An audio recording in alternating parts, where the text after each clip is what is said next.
interesting to me that Amber Heard will throw everyone under the bus except Elon Musk, because he seems like the perfect scapegoat for saying, well, actually that op-ed wasn't about Johnny Depp.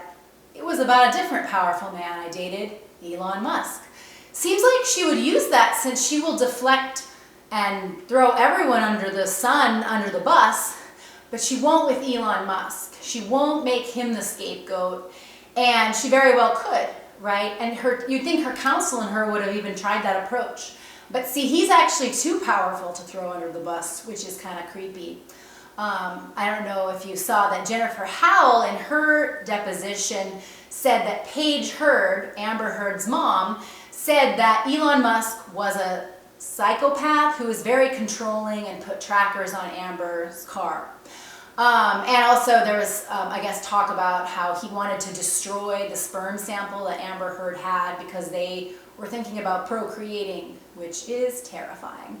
And so Amber Heard's mom speculated that Elon Musk was a psychopath who was controlling. Very interesting. And so I thought, and that was left out, and that maybe that is inadmissible. That's fine. Another thing that was left out was that Amber Heard had a threesome with Elon Musk and Cara Delevingne, a model. Maybe I'm saying her last name wrong. I forget what her last name is exactly. I don't say it very often or think about her much. But apparently Rocky Pennington's boyfriend said that those three had a threesome in the downtown LA property. And so just interesting that he is left out. He is not used as a deflection or scapegoat or a villain that Amber Heard deflects and diverts or distracts by bringing up him.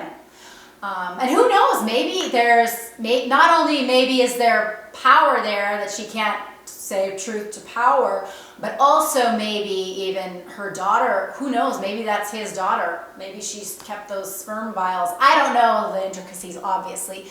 I'm speculating on other people's speculations, and I just thought, isn't it interesting that she never does that approach? She never brings up Elon Musk as a man of power that is somebody that she would probably have dirt on, since obviously the mom thought he was. The mom was like, this is a terrifying guy.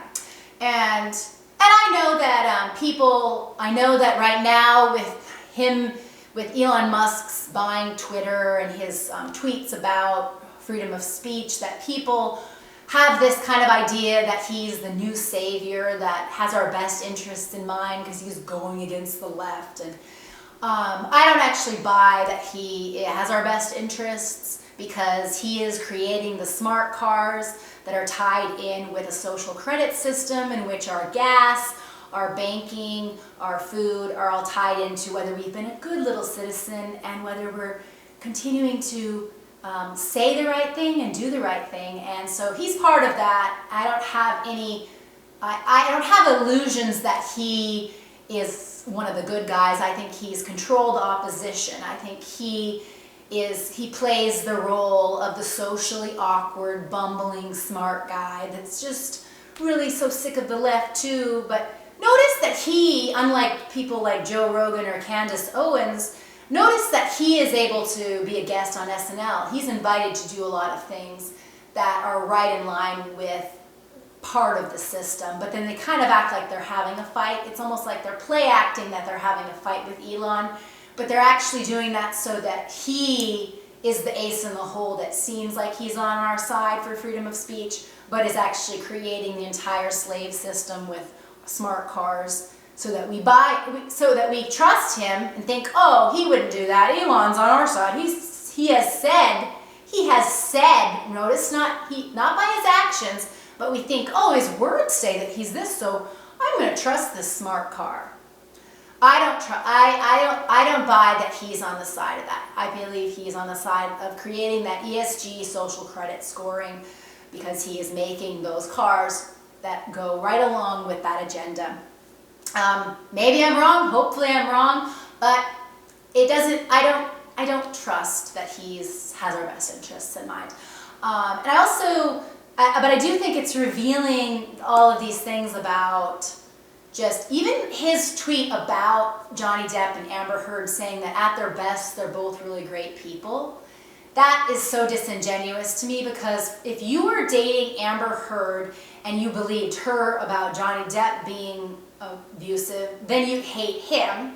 And then, but also, if you dated Amber Heard and got to know her, you would know that she's abusive and lying, and you would hate her. You would have an opinion on it. Sorry, when you're actually, if you had emotions, which I don't think he does. And I don't think it's an Asperger-y thing. I think it's a lacking empathy, covert narcissist thing. So I don't think that I think that was a bunch of bullshit, because actually he knows that she's a conniving narcissist. They're two of the same coin.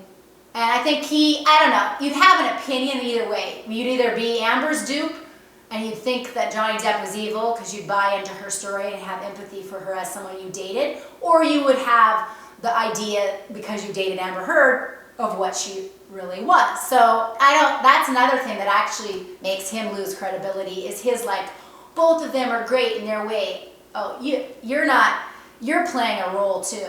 So anyway, just find it interesting that he is not used as a diversion, deflection, scapegoat, or villain in Amber Heard's usual throwing people under the bus. So what do you think? Do you think Elon Musk is trustworthy? Do you think that he probably just slammed a bunch of money on it so that could be left out, and he could keep his kind of bumbling, smart guy, nerd persona as his way, instead of the fact that he had a threesome with Amber Heard and Caroline Devine? And anyway, who knows, but interesting to think about.